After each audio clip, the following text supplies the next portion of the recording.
Ladies and gentlemen, welcome to the Aloha Press Podcast YouTube show. We are back here in the office. We initially recorded a reaction podcast immediately after Augusta National kicked us out, and we had to unfortunately scrap that. Jeff, we're in beautiful Augusta National, sitting in our truck.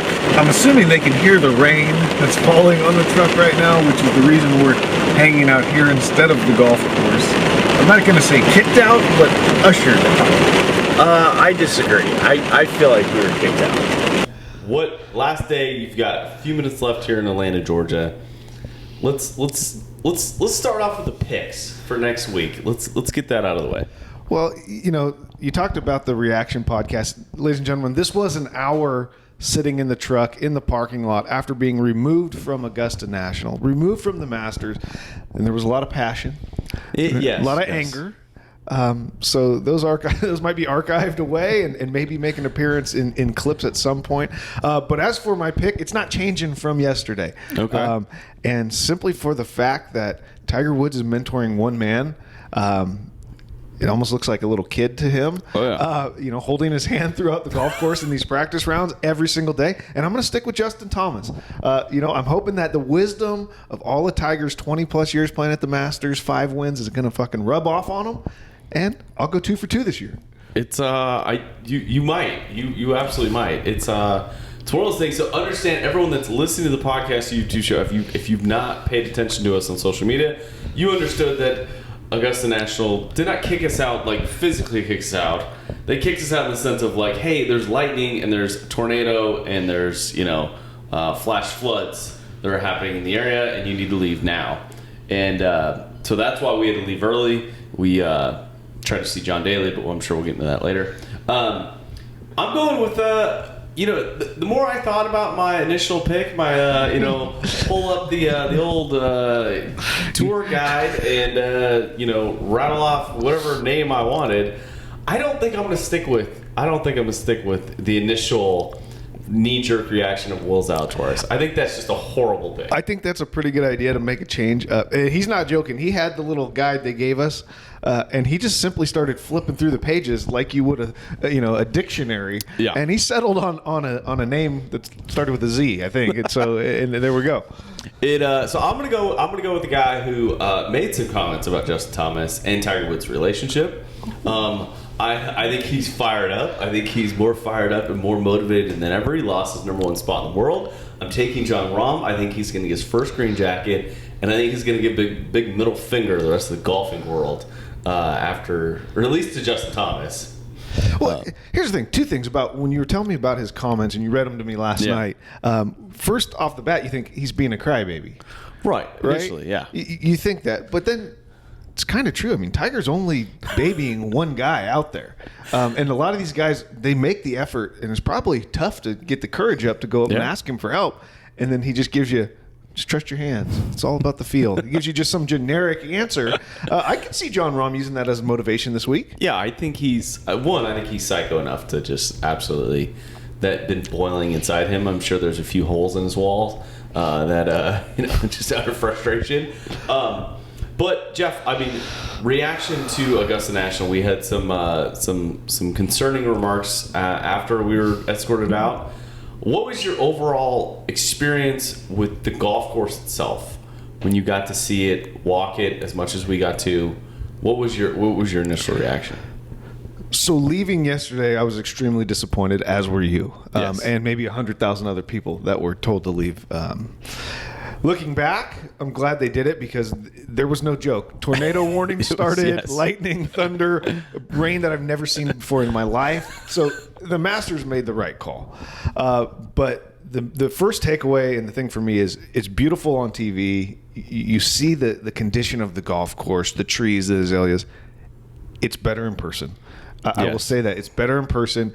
It is carpet-like. It seems fake.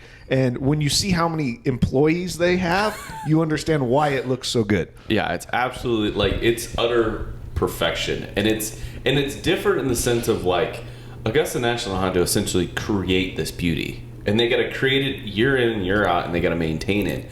Where a course that we compared it to just has some of those natural elements that are built into it based on the Pacific Ocean. which I think enhanced that experience. Now that I've calmed down, I've walked off the ledge. I no longer I don't want to call it suicide watch, but I'm over it. Dude, hole 16, hearing the roars at a practice round was just incredible. To hear like just how big the property was, and then how sound travels, and understanding that kind of that aspect that you don't get to feel on TV. Well, and that was kind of going to be my second thing, is the sheer size of that place, right? That place is humongous, but you can see for miles out there. It's not like other golf courses where it weaves through homes or neighborhoods, and the holes are pretty separate. They're all next to each other in some form or fashion. So roars are real, and yeah, we're hearing them on 16 at 9:30 in the morning on a Tuesday. You know, we don't even know what's going on. So yeah, just the beauty and the sheer size is obviously the best takeaway for me from there, mainly because our day got cut short. That's true. The tornado warning hit, and we didn't even know it was a lightning storm warning, and we're like, we've gone through much worse weather. Okay, we've played golf in much worse weather. As we're walking, and it's kind of still sunny, and there's no raindrops. We kind of had to detour from our initial plan. We were going to initially walk 18 holes, 1 through 18, but then we started skipping some to kind of check the boxes of the place. Hole 12 we talked about in the initial show. We wanted to kind of understand the depth perception of it. It still to me looks like a long hole, unlike it is described on TV. It does, and I think what I took away from that hole was it's a sliver of a green. Yeah. There is not much room for error. Most amateurs, you could probably give them a bucket of balls and they might get 1 or 2 to stay on that green. That's how small the landing areas are. Yeah. Thank God we found it and we got to get there before we were being tackled by the ushers. Generally, the older ushers that took their job very serious. I mean, me and JC and the other 100,000 people. I mean, it was almost a revolt. We were not going to leave. We were talking about wearing lightning strikes. Like, we didn't care. But then Augusta National did something very smart. They shut down everything. Dude, they shut down the restaurant. Like, I had to convince some young kid to let us to go to the bathroom. I explained to him, like, either we're peeing in there or we're peeing out here. So you make the decision. They shut down the merchandise tent, so we missed out on that. We missed out on the more concessions. What was your thought about the food? The food and the drinks. So you had a strong take yesterday. Yeah, and I still feel the same way. I went in with the mindset that I was going to eat the traditional foods that they were known for, right? Yeah. Did I want a breakfast sandwich with bacon, eggs, and cheese? Fuck yeah, I did. They didn't have any left, right? They sold out those things really quick. I started my day, breakfast beers and an egg salad sandwich. It was fine. It was very average. I would eat it again. The second round, not so good. I will say the sheer convenience of being like, because they run this thing like fucking Disneyland. Like, it's so easy to buy merch. It's so not buy merchandise. Fuck, that's very difficult. To buy concessions, you can buy a beer. Like, literally, you just walk up and grab a beer, and then you tap your credit card, and it fucking paid for it. It's amazing. And I will say they were very average. Like. Yeah, and it was for all you pimento cheese lovers out there. I mean, I'm from the West Coast. JC's from the West Coast. It's not a thing where we come from. Dustin Johnson does commercials about it. Everybody talks about it. It's like that's the iconic sandwich. It was disgusting. I had 2 beers at this time. I was double fisting, trying to choke down this sandwich, and I'm not a picky eater. I made it halfway through, and the mayonnaise and cold cheese, and I had to throw it away. It was it did not look good, and it was a different color than you would expect it to be, which was concerning. What else did we take away in our short experience there at Augusta? Well, another thing, not golf related, and we talked about this a bunch yesterday. I mean, me and JC had 8 hours in the car together yesterday to just vent, cry, rage, laugh, almost die hydroplaning while we're driving. And we talked about you said something about Disneyland. Yeah. But the way they run their operation is top notch. You literally saw a line that looked like it would take you an hour to take a piss, and you were mixing in a slight jog to get to the urinal, and then you were out of there. Same thing with the food. It was a well-oiled machine. It definitely was, and it just the sheer size of that place for only holding 1 week or fucking 10 days out of the year. It's just the infrastructure is just incredible, and the amount of convenience. Like Hole 12, it's got its own concession and beer booth. Like it's got its own. Hole 16's got its own section. It's just so well put together where we would walk one hole and be like, oh, is it time for another beer? Like it was so easy. Well, it was. I mean, you probably every 2 holes could take a right off the course and go find concessions and restrooms. Yep. They make it very easy for you to have an unbelievable time. I wish we would have known about the cigars. Yes. That was something that what? You start smelling it and you get the itch. Like, what? Where is this coming from? Who the fuck did not tell us about we could bring cigars in? Like, you're not allowed to bring a cell phone, but you can bring something that can light a fire. And which I'm assuming other people are smoking other things out there at the Masters. Well, and it was allowed everywhere. Yeah. I mean, unless you're going to get a concession, or go to the bathroom, you could be smoking. Yes. We talked about it in the car. Cops are ripping darts, players, caddies ripping darts. Guys are smoking cigars all over the place. It was just a good time, fun atmosphere. We had planned on being there all day. I mean, we got maybe about 2-3 hours worth of time. We missed out on 6 or 7. It was very disappointing. Yesterday's show, if a clip ever comes out of it, it was a lot different. It was a lot different. It was sheer because really the place is very magical. It's not very magical when you get into your truck and you're completely soaked, and they just kick you out without any gear. You wouldn't even have the opportunity to buy an umbrella. Like that's how quick they got you out of there. So just understanding what we know now and understanding where Tiger Woods, he's going to play. He's slotted for 10 o'clock or 10:34 tomorrow morning. How difficult of a walk is it for him? I think it's going to be very difficult, and I think just over the last 3 days, in watching the coverage and then seeing him live yesterday, we got that was our luckiest break. We walked through the gates and there's Tiger Woods chipping with a 4-iron, playing bunker shots with Justin Thomas, and we got to see him. We didn't get to see him at the U.S. Open a few years ago, so that was huge. But some of the coverage, when he's walking uphill, he looks like the Tin Man.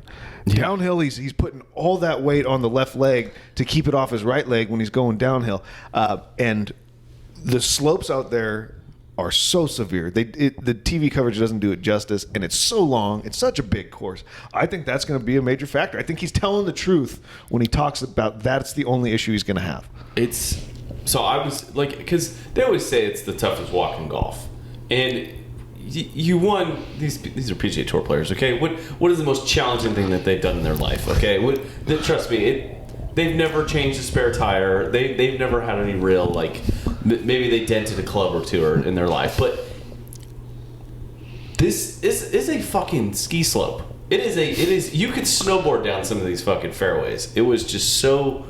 It was a fucking mountain, and it was. I mean, I was energized. I felt like we didn't walk enough.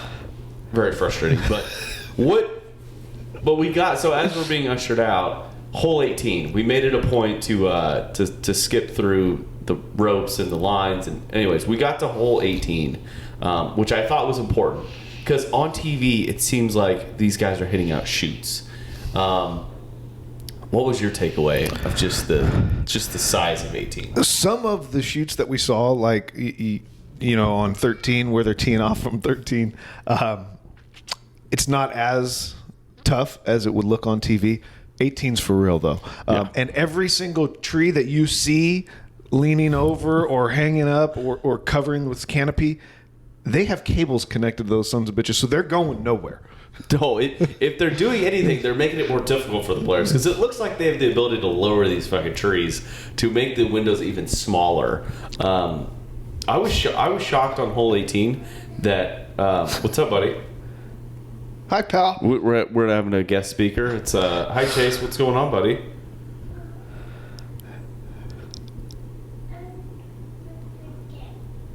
You're gonna play a game? Oh, you're hungry again. Okay, give us Give us 5 minutes. We're almost done, okay? Go grab the iPad, okay? Okay, Right, see you in a little bit. back. Yeah, we're good.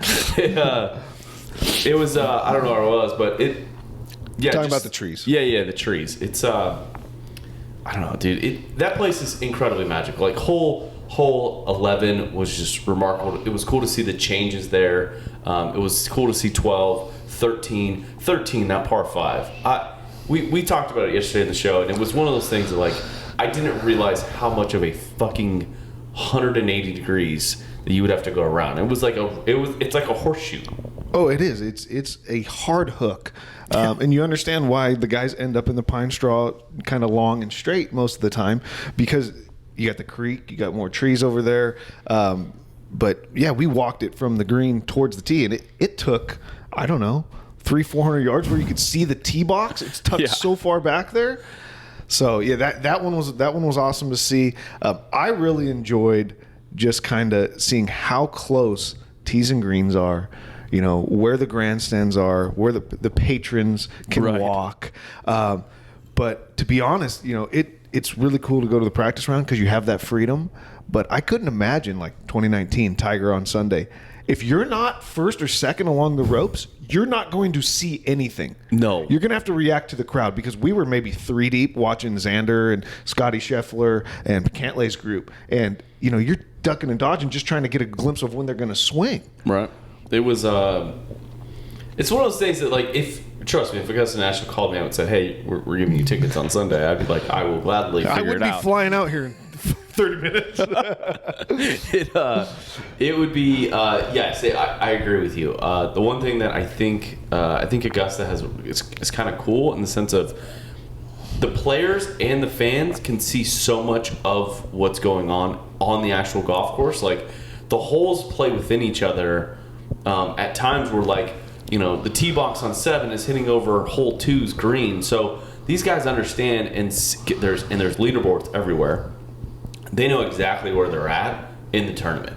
And like when Tiger Woods knocked it close on 16 and interrupted Brooks Koepka's fucking driver swing, it was because it was like 30 yards away. It was like fucking right next door. And now I understand, like, holy shit, like, this is, the noise travels, the people travel. It's just, everyone's so aware of what's going on in the tournament. If we're ever lucky enough to go to a tournament day, hopefully it'd be a Sunday. You know, there's really no other day to go to, tournament days wise. But I think I would park my ass on the slope on the side of 16, the pond there. You've got the restroom, concessions. Oh, yeah. It's sloped enough that it's like stadium seating. You can see everything, who's teeing off, or so that kind of probably be in at that point in the tournament. It's a really important shot. So that's where I would probably go. I agree. It's it's surprising on, like, how sloped those greens are, and now I understand, like, that Sunday pin is, I don't want to say it's easy to get to, but it makes it for fucking really good TV. Oh, it does, and the greens are sloped. We talked about the slopes of the fairways, and so, to give you an idea, you know, they give some people that can't walk very well these rascals out there, right? These electric carts. Those things are going down left and right out there. The slopes are too severe. We saw an old guy fucking literally barrel roll one down the fucking side of a hill. Pond. It was, and it's a different world out there. They loaded his ass back up and made him drive out. Like, it's just like, get out, please. Joe, what was one of the funnier things that you saw or heard yesterday? Oh, it's by far the banter of the crowd. You know, you get to walk in certain holes and you get behind certain guys and you hear their take of, oh, why these guys are so good? Well, because the course is in such good shape. Man, if they had to play at the local muni, they'd be shitty like me. Bullshit.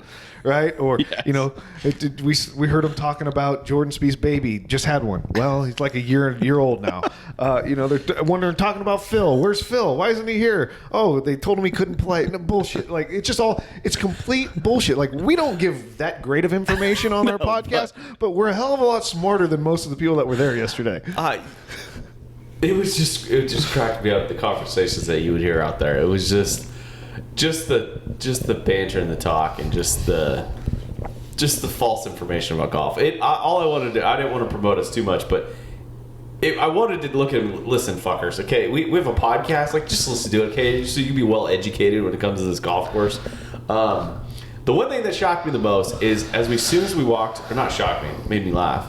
As soon as we walk in the gates, Jeff and I both have our cameras, and we get a glimpse of fucking Tiger Woods, and we're both very excited. I was prepared. I turned the shutter sound off on my camera. I made sure it didn't make any noise. Batteries loaded, memory cards full, ready to capture 8,000 photos. Jeff pulls out his Polaroid camera, which I didn't know even existed anymore, and snaps a photo of fucking Tiger Woods. And it's the loudest goddamn camera I've ever heard in my life. It sounded like a gun going off in this crowd. And in reality, it wasn't very loud, but it was really loud when Tiger Woods is looking around like, who the fuck has a Polaroid camera? Jeff, that was probably that's one of those memories that won't ever go away. No, and I brought the Polaroid. I didn't really know what I was doing with it. I knew I had 8 photos, right? 8 chances at Augusta National to capture something special, and luck had it that we saw Tiger immediately. Yes. Also, as you know, Tiger Woods is very popular, so he had the biggest crowd around him, and it was silent. Right? Yeah. So when I hit that thing, you're right. It sounds like a gun goes off. Then it sounds like dial-up internet, a fax machine, and a printer all in one. It was like 12 seconds of sound. So safe to say, I didn't take any more photos around people golfing. It was more just scenery type stuff. That's true. The shadow box that Jeff is making for his experience at the golf course. I think the camera needs to go in there. I think the camera needs to be retired with its 8 photos. It probably does. The shadow box. It's going to tell an interesting story. Some of the stuff is soaking wet and warped. There's some stolen pine needles in there. The ticket. Some Polaroids. It's going to be something special, though. It is, and hopefully. So Jeff and I, after we were kicked like puppy dogs, we left. We tried to track down John Daly. John Daly at Hooters unfortunately got shit-faced drunk at 8 o'clock in the morning and was passed out in a trailer somewhere. Is what we were told. We go back to Augusta National, and we were just scraping just any chance to get back in there to buy merchandise. Luckily enough, we met Brian. Hopefully Brian will hook it up. Brian is supposed to possibly deliver some gear. Well, we'll see. We were the only 2 idiots left. I mean, we were at the locked gates, like trying to find a way back in. And yeah, we see this guy in a cart, looks professional, suit, tie. Brian from the IT department in Augusta National. Gave him our sob story of what happened, and I'm sorry to all the friends and fans that sent us requests to get them some gear. I was going to get everybody everything they wanted. Yes. Had we got into the merchandise tent, but Brian gave us the opportunity to send him an email for a couple shirts, maybe a hat if we're lucky. We'll see if he comes through. Ships it back out to California. We'll see. Hopefully. So wrapping up the preview show of Augusta National, the Masters. It's going to be an exciting week. It seems like the tornadoes have disappeared. The rain has dissipated. Expectations score-wise, what is the score going to be at this week? I mean, everybody says it's going to be, the scores are going to be lower than usual. The wind's supposed to pick up. There's no real rain in the forecast, though. The wind's going to pick up. I don't know. I mean, every year they make it tougher, right? They try to make it tougher, and they talk like, oh, this is going to be the year where pars on every hole are going to be good. And then the guys go out and shoot 65, 67. So I think you're going to see the same thing. I think you're going to see somebody win in double digits under par. I agree with you. It's the course is in incredible shape. It is. I mean, we left after the hurricane hit, so it looks a little damper. So I think, yeah, I agree with you. I think the scores are going to be a lot lower than what they always predict. I just hope John Rahm just goes out there on Sunday and fucking gives JT the middle finger. Hey, Rahm versus JT on a Sunday. I can't wait to watch it. I can't wait to park my ass on the couch all weekend once I get home. It's a magical place. We had some issues this year. We did. Maybe we'll get lucky next year. You never know. But it was a good trip all in all. Yeah, dude, it was absolutely amazing. Thank you for coming out here. It's one of those things that Jeff and I were talking about, and it was one of those things that we set these plans in place and we put them out there in the world. Like, hey, one of these days we're gonna do this. And the thing that I would want to tell everyone is, like, if you want to go do something in your life, like, just fucking figure it out. Like, just open up Facebook Marketplace and search fucking Masters tickets, and all of a sudden, maybe there's going to be some, like, that literally live down the street from you. So That being said, Jeff, really appreciate it, buddy. We'll hopefully talk to you next week. Yeah, we'll get back. Recap. We'll get back at it Monday after this tournament and see what happened. So appreciate it, guys. As always, hit bombs, attack pins, and a lot of hot press. Cheers. Wearing all black. Aloha! Here with JC and Jeff. Ain't no time for school today. Hitting bombs. Hey, watch this punch cut lob wedge. Replace your Marshalls with cart girls. They're better looking. They're serving drinks. Got to hit bombs off the tee. Phil talking about a guy taking a shit in the cut. Mahalo! We did fireside with Phil. Fire at the stick. Hit bomb and attack the pin.